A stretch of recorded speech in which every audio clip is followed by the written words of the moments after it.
வணக்கம் நண்பர்களே, நான் ஏன் ஆர்வமா பேசுறேன்னு பாக்குறீங்களா? எங்க ஊரு விக்கிரவாண்டி பத்தி தான் உங்ககிட்ட சொல்ல போறேன். இந்த விக்கிரவாண்டி வழியா தான் சென்னைக்கு போற எல்லாரும் எங்க விக்கிரவாண்டி வழியா தான் போகணும். சென்னையிலேருந்து வெளியூர் போறவங்க எங்க விக்கிரவாண்டி வழியா தான் வரணும். பஸ்ல போறவங்களும் சரி, ட்ரெயின்ல போறவங்களும் சரி, ஏரோப்ளைன்ல போறவங்க கூட சரி, எங்க விக்கிரவாண்டி வழியா தான் போகணும்.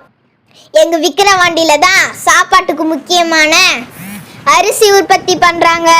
இங்க நிறைய அரிசி ஆலை இருக்கு. எல்லா கவர்மெண்ட் ஆபீஸும் இங்க இருக்கு. இங்க ஸ்கூலு, காலேஜ், கோவில் எல்லா வசதியும் இங்க இருக்கு. நீங்க எல்லாரும் விக்கிரவாண்டி வழியா சென்னைக்கு போறதால உங்களுக்கு எல்லாமே வெற்றியா அமையுது. இங்க அழகான குளம் இருக்கு, ஏரி இருக்கு.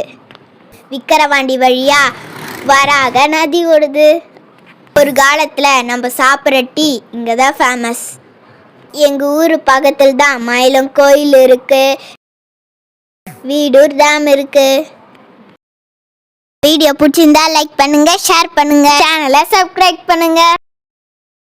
எங்க ஊரை பார்த்ததுக்கு நன்றி.